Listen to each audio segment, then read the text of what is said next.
Terima kasih kepada BHS yang terus mendukung catatan demokrasi. Apakah restoratif justice dalam kasus Hoki ini akan terwujud, Pak Nasrullah? Ya.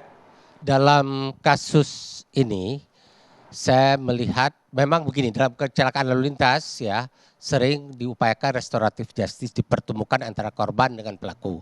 Sering sekali itu sudah terjadi dengan waktu yang cukup lama dan namun dalam kasus seperti ini tidak tepat langkah restoratif justice dilakukan. Kenapa? Yang paling tepat adalah Jaksa Agung memanggil Kajari dan timnya Sleman, bawa Kejaksaan Agung, gelar perkara, tentukan hukumnya apa. Mau diteruskan ke pengadilan atau di stop di tingkat Kejaksaan Agung karena Jaksa Agung punya kewenangan menghentikan perkara demi kepentingan umum. Itu satu.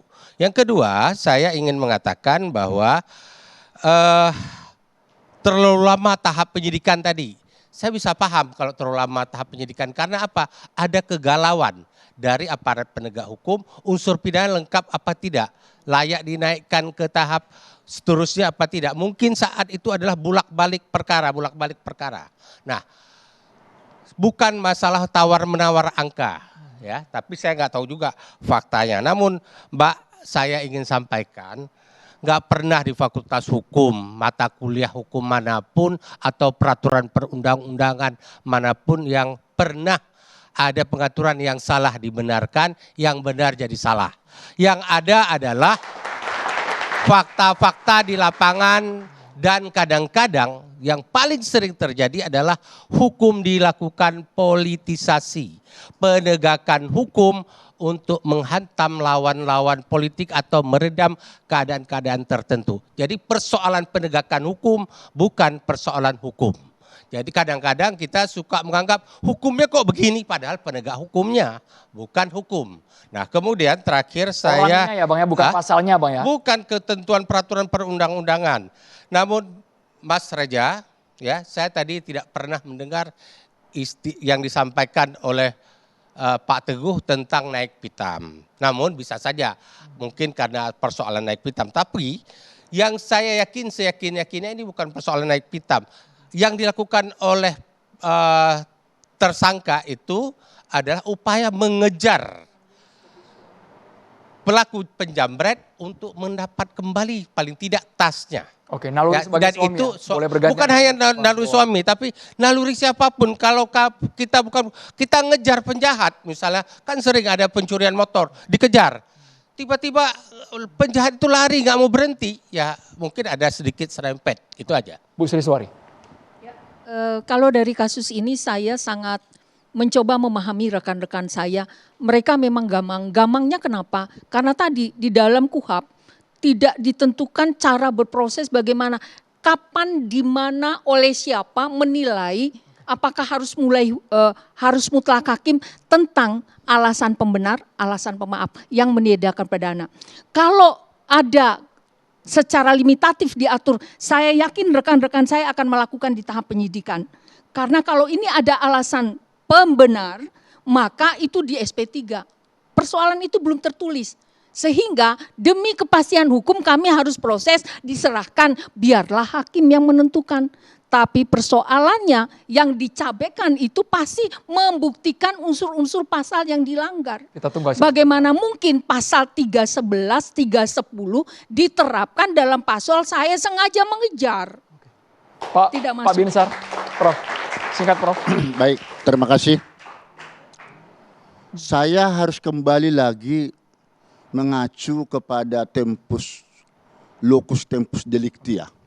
Diringkas ya Prof ya? Ya, kalau memang masih menggunakan peristiwa pidana kejadian 25 April 2025, berarti ini mutlak menggunakan KUHP lama dan KUHP lama.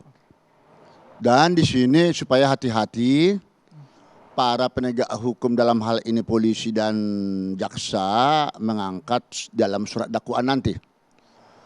Kemudian. Yang terakhir ini Prof ya? Belum, sedikit lagi. Durasi Prof? Bukan, ini jadi terpotong.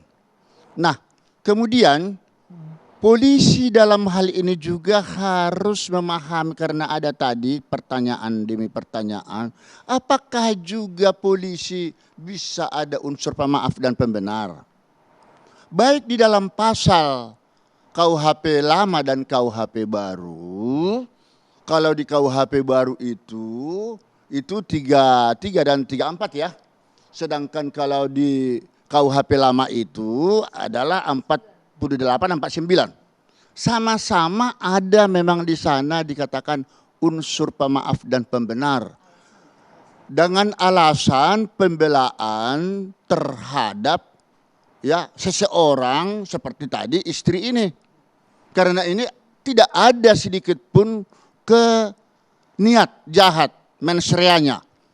Kalau kelalaian juga itu hakim nanti akan mempertimbangkan hal itu di pengadilan. Terima kasih. Karena memang ini nanti tidak akan dipidana, alangkah baiknya ini diselesaikan di tingkat polisi. Terima kasih, Prof. Dan Nanti- jaksa gitu loh. Oke. Sejujurnya dari Silakan. hati saya berharap masalah ini tidak berlanjut ke mekanisme Jadi litigasi. SP3-kan saja. Namun seandainya tetap berlangsung proses litigasi itu, ada dua hal. Pertama, sungguh-sungguh saya berharap bahwa Mas Hogi akan diputus bebas. Atau sekurang-kurangnya dihapus atau dimaafkan oleh majelis hakim. Poin pertama. Poin kedua, seandainya restoratif justice itu dijalankan, justru saya punya pertanyaan. Dari sekian banyak referensi, salah satu dasar pemikiran saya adalah restoratif justice dijalankan ketika ada permintaan maaf. Dalam kasus ini, siapa yang harus menyatakan permintaan maaf? Dengan kata lain, siapa pelaku, siapa korban? Jangan Semuanya abu-abu. Karena itu sekali lagi saya sesungguhnya berharap tidak berlanjut ke litigasi. Terima kasih. Mbak Devi, satu Sebaiknya kali di singkat boleh, Pak? SP3-kan. Kalau saya malah lebih tepat SP3-kan. Selesai. Ya, artinya kita berharap Dicabut. Singkat Bagaimana boleh. kita caranya? bisa hidup di negeri yang aman karena semua orang peduli, bukan di negeri yang tenang karena semua orang takut untuk membela kebenaran. Baik. Bapak Ibu terima kasih banyak. Durasi kita sudah habis di Catatan Demokrasi. Kita tunggu apakah restoratif justice akan terwujud untuk Hogi. Pak Teguh terima kasih sudah bergabung dari Sleman, Yogyakarta Pak ya. Bapak yakin RJ dapat Pak Hogi Pak? Yakin Pak ya? Baik terima kasih banyak Bapak. Saya Andrew Merkuri, selamat malam. Sampai jumpa.